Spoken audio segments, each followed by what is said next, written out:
अस्सलाम वालेकुम, दी बाइकर्स की team again welcome you all.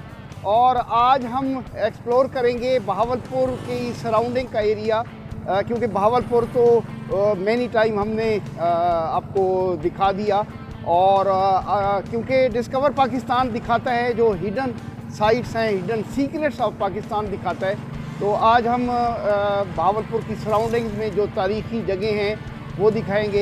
Cultural places हैं, टूरिस्ट साइट्स हैं, और यहाँ के खाने, यहाँ की फसलें, यहाँ के लोग और यहाँ की मस्जिदें, मकबरे, किले और महल्लात हम आज आपको दिखाएंगे। हमारे साथ रहिए।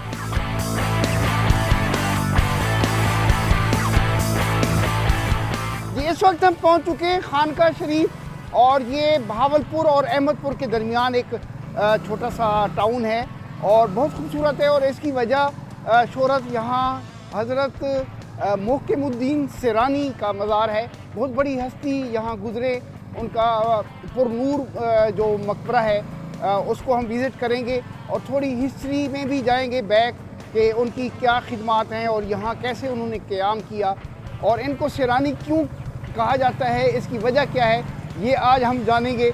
और आप हमारे साथ रहिए।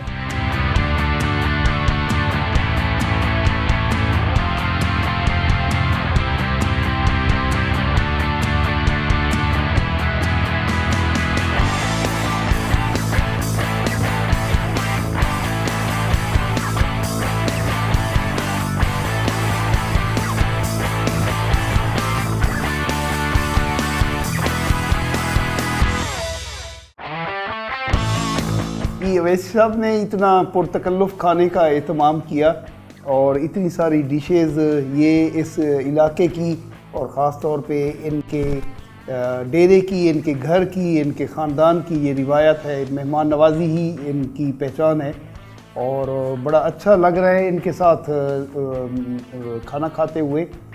और मेरे ख़्याल में अब मज़ीद इंतज़ार किए बगैर हम खाने को शुरू करें और बिस्मिल्लाह करें जी।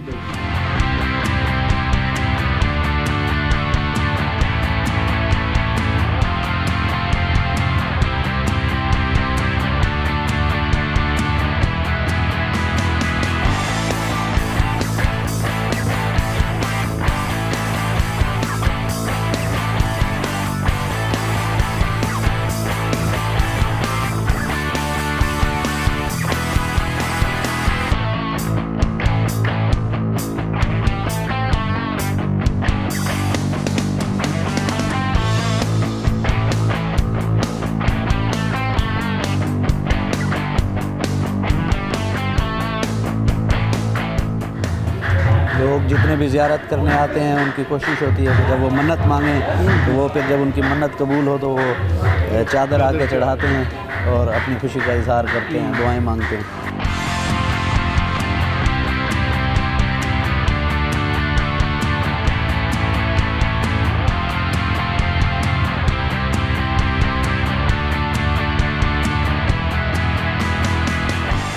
ये हमारी तरफ से एक तबर्रुक दरबार का, आप ताकि सरानी साहब को याद करें तो आपको कोई तोहफ़ा छोटा सा।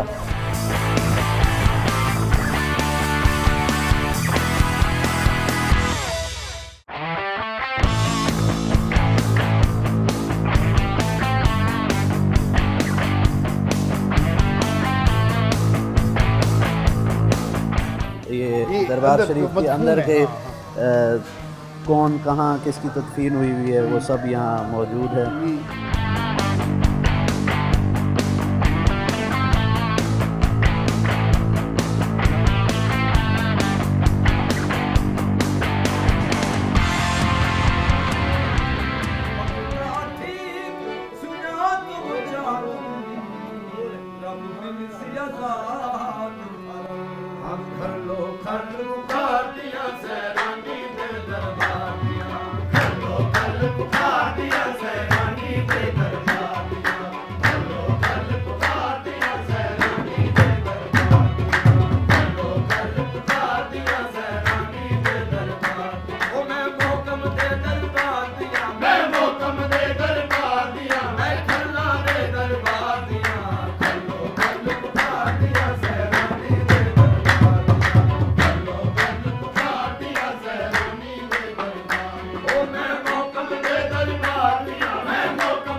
मेरे साथ उस्मान नजीब अवैसी साहब मौजूद हैं, जो यहाँ के केयर टेकर हैं, सज्जादा नशीन हैं। उनसे इस बारे में पूछते हैं कि इतनी बड़ी हस्ती और ख़ास तौर पे मेरी जो इंटरेस्ट है वो ये है कि इनके नाम के साथ सिरानी लगा हुआ है, उसके बारे में भी कुछ तफसील पूछते हैं, और ये कहाँ से आए और ये कितना पुराना मकबरा इनका है। तो उस सिलसिले में मैं इनसे कुछ मालूमात लेती हैं। 1135 हिजरी में आप इस दुनिया में तशरीफ़ फरमाए। खरल फैमिली में पैदाइश के वक्त इनका नाम अब्दुल्ला रखा गया। इन्होंने अपनी बचपन की ज़िंदगी में हाफिज़ कुरान बन गए। बाय द एज ऑफ 15-16 इन्होंने अपने दोस्त नूर मोहम्मद महारवी साहब, उनके साथ इन्होंने ट्रैवल किया, दिल्ली तक गए दीनी तालीम हासिल करने के लिए। वहाँ से वापस आए तो इनके एक चचाज़ाद भाई थे अब्दुल खालिक, ख्वाजा अब्दुल खालिक अवैसी रहमतुल्लाह अलैह। वो यहाँ से ग़ालिबन चिश्तियाँ शहर में उनकी जो दरबार है वहाँ मौजूद है, उनके हाथ पे इन्होंने बैत की। जो अब्दुल खालिक साहब थे, उनकी एक बड़ी इंटरेस्टिंग बात ये है कि वो डायरेक्ट फैज़ याब थे एक सहाबी के, हज़रत अवैस करनी रहमतुल्लाह अलैह, जिसकी वजह से ये निस्बत और ये सिलसिला चलता है अवैसिया। तो जितने भी आपको अवैसी खानकाहें मिलेंगी इंडिया में, पाकिस्तान में, वो डायरेक्टली और इनडायरेक्टली लिंक्ड हैं या तो सैरानी साहब के या फिर पीर अब्दुल खालिक साहब के, जो कि चिश्तिया में मौजूद हैं। वो भी इनके कज़न थे। और एक वक्त ऐसा आया कि जब रियाज़त के दौरान इनको अपना कह सकते हैं रूहानी मैसेज मिला, और अरबी में अगर एग्जैक्ट उसका मैं सूरा की आयत बयान करूँ तो वो सीरू फिल अर्द का पैगाम मिला उन्हें कि फिरो इस ज़मीन पर। और रूहानी अगर उसका आप मतलब देखें तो वो ये है कि तुम इस दुनिया में इस्लाम का पैगाम फैलाओ। तो उस दिन के बाद से अब्दुल्ला साहब, जो कि अब मोहकमुद्दीन सैरानी साहब के नाम से जाने जाते हैं, उन्होंने अपनी ज़िंदगी वक्फ़ कर दी सैर में। वो उस दिन के बाद से अपनी वफ़ात तक उन्होंने एक रात भी सेम जगह पे नहीं गुजारी। वो इस्लाम फैलाते रहे, अल्लाह का पैगाम लोगों तक पहुंचाते रहे। सैकड़ों लोग उनके हाथों से मुसलमान हुए बरे सग़ीर पाक व हिंद में, जिसकी वजह से लोग उनको सैरानी का लक़ब उनको मिल गया। मैंने एक जगह पे पढ़ा है कि काठियावाड़ में भी इनका मज़ार है, तो उसकी क्या डिटेल है? उसकी एक बड़ी लाजवाब एक कहानी है, एक किस्सा है। वो इस तरह के जो सैरानी साहब थे, उनकी ख्वाहिश थी कि वो खानका शरीफ में जहाँ आप मौजूद हैं यहाँ उनकी तदफीन हो, लेकिन उनके पैरोकार इश्क में इतनी हद क्रॉस कर गए कि उन्होंने हज़रत को जहर दे दिया। अच्छा, जब उन्होंने पहले ये कोशिश की तो हज़रत ने फरमाया कि मेरा वक्त अपने खुदा से मिलने का अभी नहीं आया, तो आप ये ले जाएं, जब वक्त आएगा मैं आपसे ख़ुद मांगूंगा। तो इवेंचुअली दूसरी या तीसरी दफ़ा जब उन्होंने कोशिश की तो आपने जहर ले लिया और वहाँ वफ़ात पा गए। 1197 हिजरी के अंदर वफ़ात पाए। तो ज़ाहिर सी बात है वुरसा यहाँ से गए काठियावाड़ इंडिया में, जिन्होंने ये इश्क के चक्कर में इतनी हद पार कर चुके थे, वो कहाँ देते थे। तो उनका एक मोजज़ा उनकी वफ़ात के बाद का वो ये है कि जब उनके वुरसा वहाँ से सैरानी साहब को लेके आए तो वो एक जिस्म खुद लाए, और जो वहाँ काठियावाड़ में लोग मौजूद थे एक जिस्म वहाँ भी मौजूद था। तो इसलिए सैरानी साहब की एक दरबार आपको यहाँ मिलेगी जो आपके पीछे है, और एक दरबार आपको इंडिया काठियावाड़ में मिलेगी।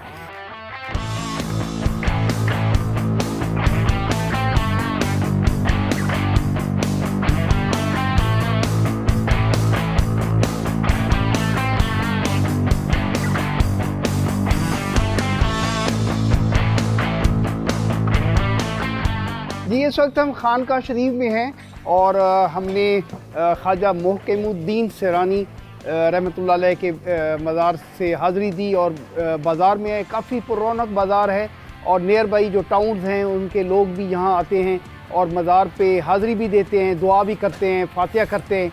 उसके बाद बाज़ार में शॉपिंग होती है, और छोटा सा टिपिकल बाज़ार है। डिफरेंट जो लोकल प्रोडक्ट्स हैं, हैंडीक्राफ्ट्स हैं, घर की ज़रूरत की चीज़ें वो ख़रीदते हैं।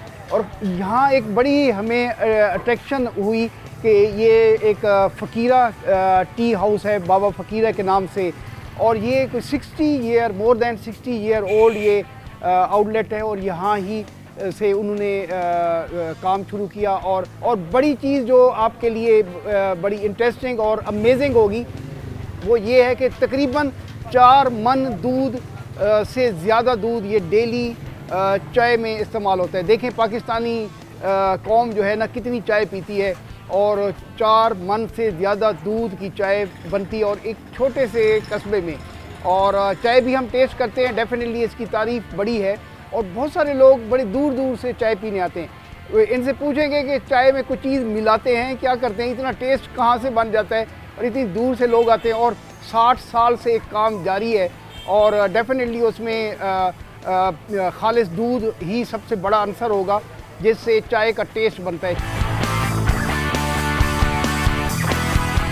खानका शरीफ में 50% आबादी मुहाजिरीन की है जो इंडिया से यहाँ माइग्रेट करके आए हैं। फ़कीर बख्श भी उनमें से एक हैं। ये इंडिया से माइग्रेट होके यहाँ आए, इन्होंने दुकान लगाई।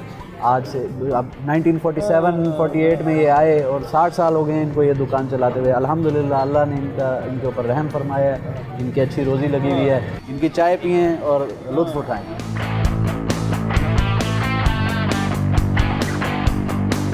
बहुत ही टेस्टी चाय है। मुझे तो अब इसकी लैब करवानी पड़ेगी, कुछ ना कुछ इसमें मिला हुआ है मुझे लगता है।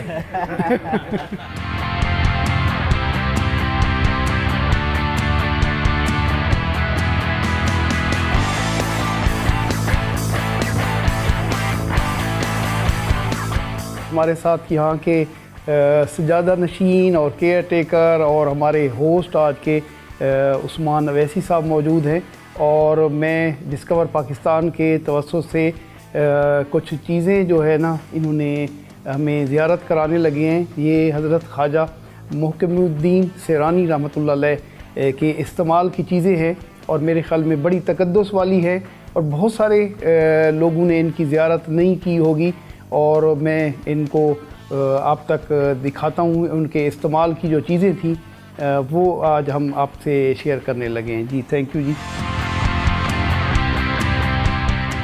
ये उनकी टोपी मुबारक है। ये 250 साल पुरानी जी हाँ। ये कैप है जी जो ख्वाजा साहब के ज़ेर इस्तेमाल थी, अभी तक ये है, और इसमें एक मुनफरिद सी खुशबू है जो अभी तक चल रही है। ये उनकी पग है जो ज़ेर इस्तेमाल थी उनके। जी ये पगड़ी है जो उनके ज़ेर इस्तेमाल थी, जो वो पहनते थे उस ज़माने के। आप अभी भी देख सकते हैं कि उस ज़माने में भी काम हुआ है, बिल्कुल हाँ। जो वहाँ उस ज़माने में जो कल्चर था पगड़ी के ऊपर काम का वो। और ये है वो जिसका मैं आपको ज़िक्र कर रहा था। ये कुर्ता है, जब वो आपको किस्सा पहले हमने शेयर किया है, जब उनके आशिकों ने उनको जहर दिया था तो उनको कै जब आई थी, तो ये वो कुर्ता है जो ख्वाजा साहब ने उस वक्त पहना हुआ था जब उनके पैरोकारों ने, उनसे अकीदत वालों ने, उनसे मोहब्बत करने वालों ने नादान थे, उन्होंने उनको जहर दिया कि ये कहीं और मूव ना कर जाएं। ये हमारा मुर्शिद, हमारा जो हमारे लिए काबिल एहतराम है, हमारे बुज़ुर्ग है, हम उनसे अकीदत रखते हैं, तो वो हमसे कहीं दूर ना हो जाएं। तो उन्होंने नादानी में उनको जहर दिया और उनकी डेथ हुई। और उस वक्त उन्होंने ये कुर्ता ज़ेब तन किया हुआ था, और इस पर अभी तक वो ब्लड के और वो निशानात मौजूद हैं।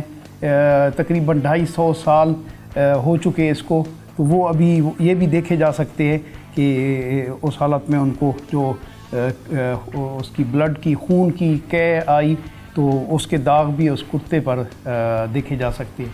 तो ये इसकी जो मुनफरिद एक बात, इसके अंदर हमने आज तक कोई परफ्यूम, कोई खुशबू नहीं लगाई। उसके बावजूद अल्हम्दुलिल्लाह जो इधर करीब खड़े हैं उनको खुशबू भी नसीब होगी सूंघने में, कि आज भी 250 साल बाद भी खुशबू मौजूद है। जिन लोगों ने अपनी ज़िंदगियां अल्लाह की राह के लिए वक्फ़ कर दी, और ये उनकी निशानी है कि एक सिलसिला है वो आगे बढ़ता जा रहा है और उनकी तालीमात हैं वो फैलती जा रही हैं। और बेशक ऐसे लोग उनका नाम उनकी तालीमात क़यामत तक ज़िंदा रहती हैं जी।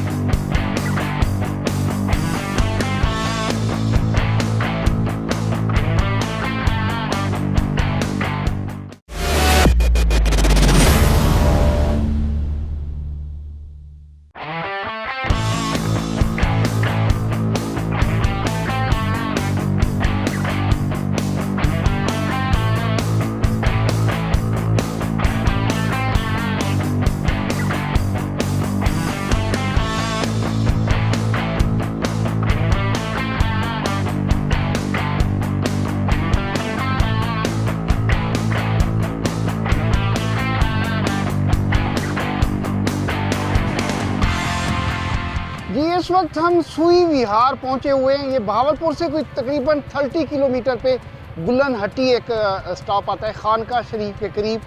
तो आप नेशनल हाईवे से कोई हार्डली 1 किलोमीटर अंदर आएंगे तो ये हिस्टोरिकल साइट है, इसको सुई विहार बोलते हैं। यहाँ एक स्तूपा कहा जाता है कि वो भी अब बिल्कुल गिरने के करीब है और बिल्कुल खस्ता हालत में है। चलते हैं, आपको वो साइट दिखाते हैं और वो स्तूपे की जगह दिखाते हैं।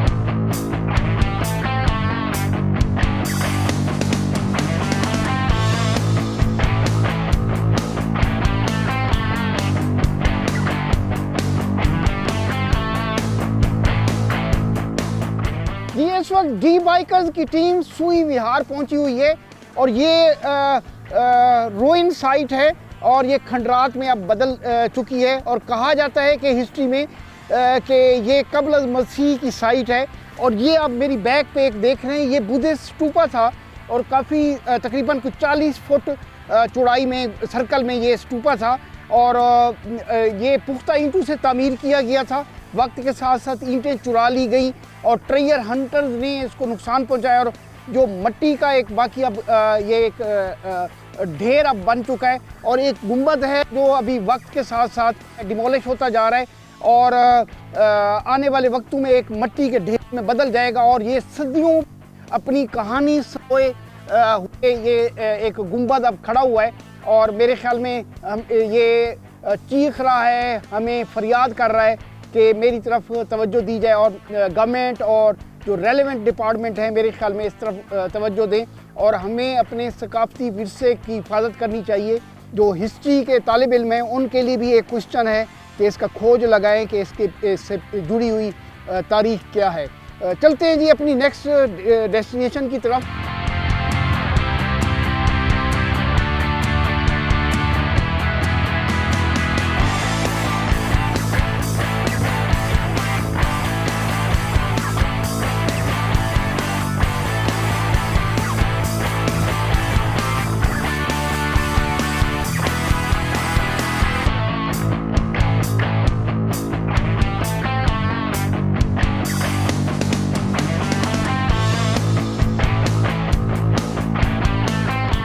जी इस वक्त हम अली असहाब पे मौजूद हैं। ये बहावलपुर से कोई 40 किलोमीटर के फासले पर बड़ी मुतबरक और बड़ी अच्छी जगह है। यहाँ हिस्ट्री में है कि यहाँ हज़रत अली रज़ी अल्लाह ताला अन्हु के साथी यहाँ मदफून हैं और तारीख़ कोई इतनी ज़्यादा वाज़ेह नहीं है, लेकिन ये कहा जाता है कि ये जंग में लड़ते हुए शहीद हुए और यहाँ उनके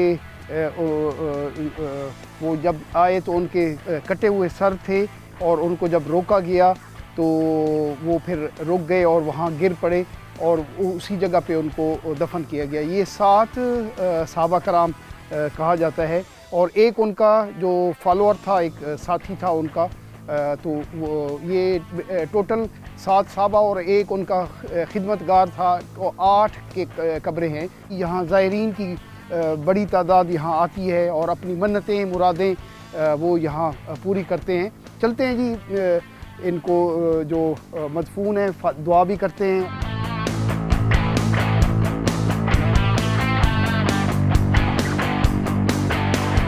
कहा जाता है कि यहाँ चिराग जलाने से दिल की मुरादें पूरी होती हैं, तो मैंने भी अपने हिस्से का चिराग जलाया और दुआ करते हैं कि अल्लाह ताला हमारी जो भी मुरादें हैं वो पूरी हों।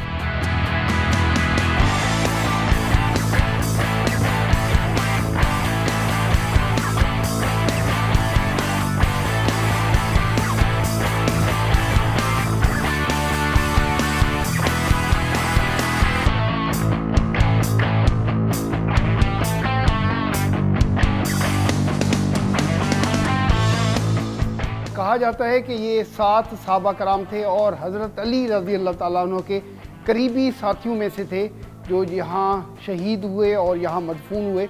और काफ़ी बड़ी कब्रें हैं और ये 7 कब्रें हैं और 7 सहाबा कराम 7 साथियों की कब्रें हैं। और डिस्कवर पाकिस्तान जो पाकिस्तान के हिडन साइट्स हैं, हिडन ट्रेयर्स हैं और ऐसी जगहें जो पोशीदा हैं बट बहुत अहमियत की हामिल हैं, उनको हाईलाइट करता है।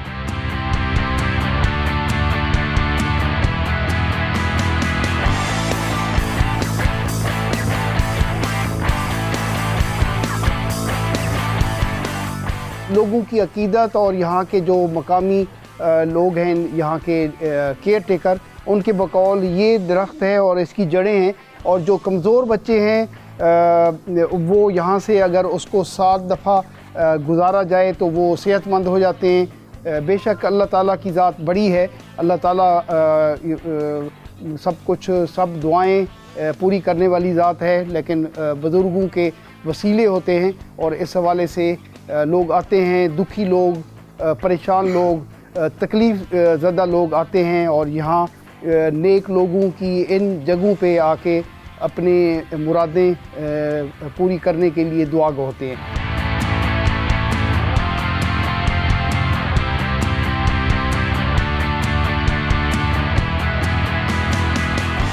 पाकिस्तान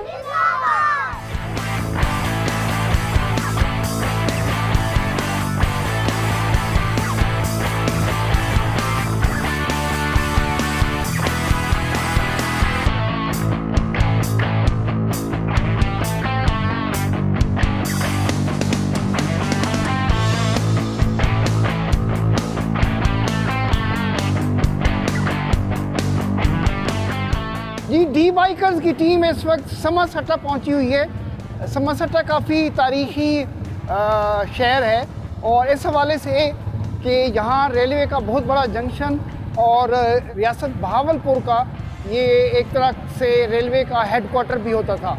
और जब ब्रिटिश ने यहाँ रेलवे सिस्टम को इंट्रोड्यूस किया और इस खित्ते में रेल को कनेक्ट किया तो उस वक्त नवाब ऑफ बहावलपुर ने समरसट्टा को रेलवे का हेडक्वार्टर के तौर पे बनाने के लिए फ़ैसला किया, क्योंकि वो बहावलपुर को पोल्यूशन, शोर और इस तरह की एक्टिविटीज़ के हवाले से दूर चाहते थे कि बहावलपुर से दूर इस तरह का सेटअप किया जाए। समरसट्टा 2 भाइयों समा और सट्टा के नाम से ये आबादी कायम है सदियों से और उसी वजह से यहाँ का जो रेलवे स्टेशन है वो भी समरसट्टा के नाम से बनाया गया। और यहाँ तकरीबन उस वक्त रेलवे के मुलाजमीन, क्योंकि हेडक्वार्टर के हिसाब से रियासत के हेडक्वार्टर, रेलवे हेडक्वार्टर के हिसाब से यहाँ रेलवे के मुलाजमीन की बड़ी तादाद यहाँ काम करती थी और उनकी रिहाइश के लिए भी बहुत ज़्यादा क्वार्टर्स बनाए गए जहाँ रेलवे के मुलाजमीन स्टे करते थे। और ये एक जंक्शन पॉइंट था और कराची और लाहौर के रास्ते में ये एक अहम रेलवे स्टेशन के तौर पे जाना जाता था। इवन बहावलपुर से भी ये इस रेलवे स्टेशन की अहमियत ज़्यादा थी।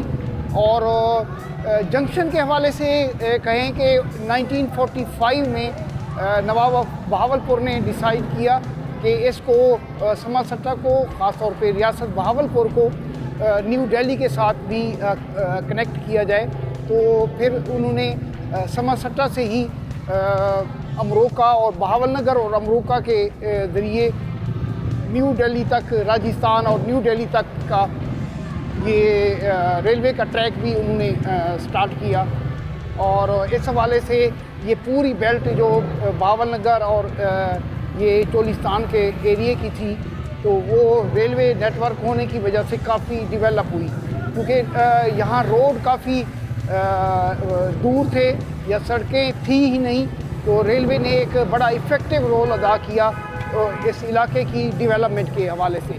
उस हवाले से समरसट्टा काफ़ी उसकी अहमियत और ज़्यादा बढ़ गई कि ये पूरी बेल्ट अप्रॉक्सीमेटली 200 किलोमीटर का जो एरिया था वो कनेक्ट हो गया समरसट्टा से, और यहाँ से ही जो मंडियों से सब्जियाँ और उनके अजनास थी वो इसी रास्ते से समरसट्टा आती थी, और समरसट्टा के बाद ये कराची और बैरूनी मुल्क भी जाती थी, और उसके अलावा पाकिस्तान के मुख्तलिफ़ एरियाज़ में भी उसकी सप्लाई होती थी। और यही वजह है कि बहावलपुर की रियासत काफ़ी खुशहाल रियासत बनी कि उस वक्त उन्होंने रेलवे का इतना अच्छा नेटवर्क बनाया और रोड नेटवर्क भी बहुत अच्छा बनाया, और इवन नवाब ऑफ बहावलपुर के टाइम पे उन्होंने जो वाटर ट्रांसपोर्ट है उस पर भी उन्होंने काफ़ी काम किया, और उस वक्त यहाँ जो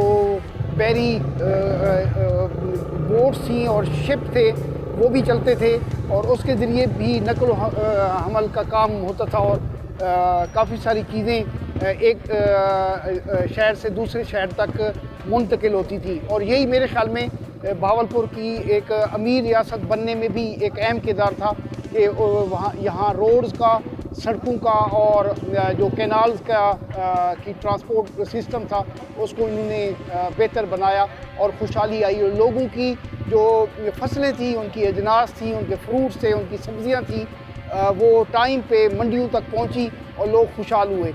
और अभी तक लोग नवाब ऑफ बहावलपुर को बड़े अच्छे लफ्ज़ों में याद करते हैं कि वो ज़माना बड़ा अच्छा था, उनके दौर में खुशहाली ज़्यादा थी।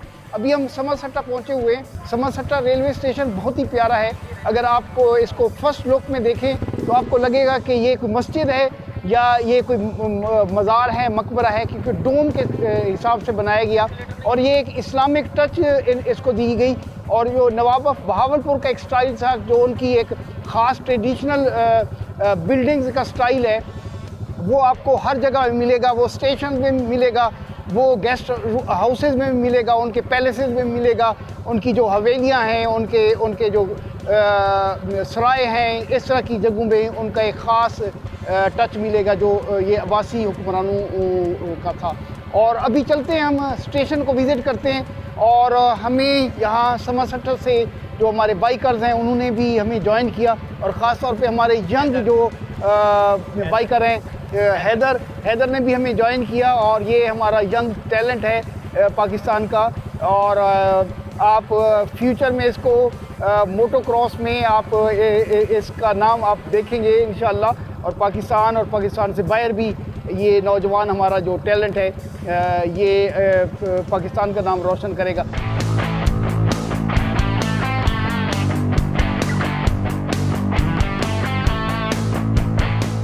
यहाँ बाइकर्स जो कम्युनिटी है उन्होंने हमें वेलकम किया, और चलते हैं अभी समरसट्टा रेलवे स्टेशन को एक्सप्लोर करते हैं।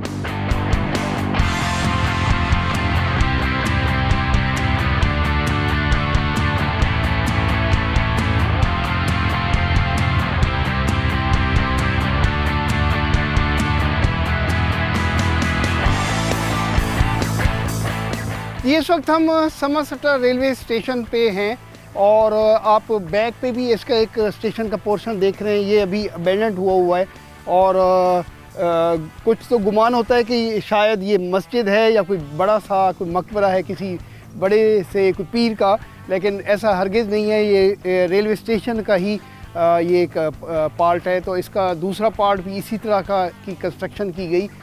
नवाब ऑफ बहावलपुर जो तामीरात के बड़े शौकीन थे और वो डिफरेंट आर्किटेक्चर को लाइक करते थे, तो उन्होंने तमाम अपनी स्टेट में इस तरह की डिफरेंट आर्किटेक्चर उन्होंने तामीरात की, और समरसट्टा रेलवे स्टेशन भी एक यूनिक शाहकार है।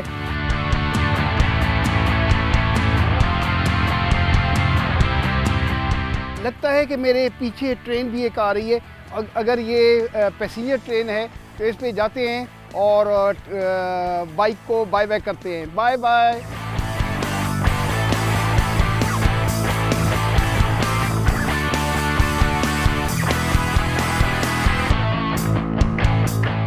समरसटा बड़ा इम्पोर्टेंट जंक्शन पॉइंट है रेलवे के हिसाब से, और यहाँ से कराची के लिए, लाहौर के लिए और न्यू दिल्ली के लिए ट्रेन चलती थी। अब भी ट्रैक मौजूद है और रेलवे के हवाले से ये काफ़ी इम्पोर्टेंट जंक्शन पॉइंट है। और अब रेलवे में जैसे जैसे वक्त के साथ साथ रेलवे खसारे में आया और नेटवर्क थोड़ा कम हुआ, तो अब ये एक समरसटा एक बिल्कुल छोटा सा स्टेशन रह गया है। और बट इसमें अभी भी कुछ ट्रेन्स हैं जो एक्सप्रेस ट्रेन्स हैं और जो लोकल ट्रेन्स हैं वो भी रुकती हैं। अभी ये ट्रेन रुकी हुई है, आई थिंक खैबर मेल एक्सप्रेस है, और जो पेशावर से कराची जाती है।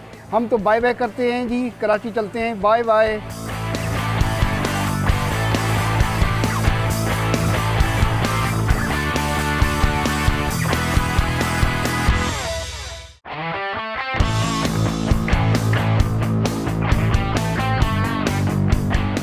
मैं नहीं आना।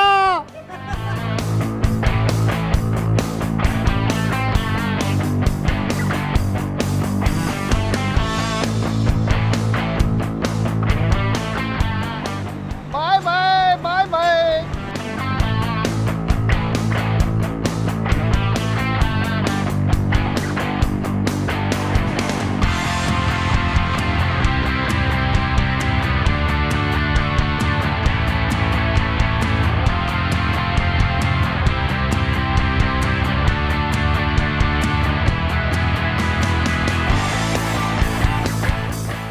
हैदर ने मुझे कहा है कि अंकल यहाँ की बर्फ़ी जो है ना वो काफ़ी मशहूर है और लोग दूर दूर तक कराची, लाहौर, इस्लामाबाद और बड़े बड़े शहरों तक यहाँ से ले जाते हैं। तो चलते हैं बर्फ़ी को टेस्ट करते हैं, वाकई हैदर सही कह रहा है या गलत कह रहा है।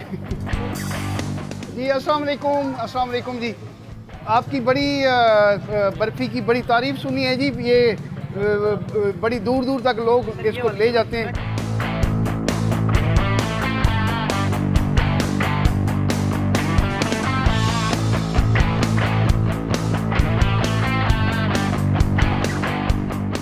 बिल्कुल जी, बिल्कुल वेरी वेरी टेस्टी जी।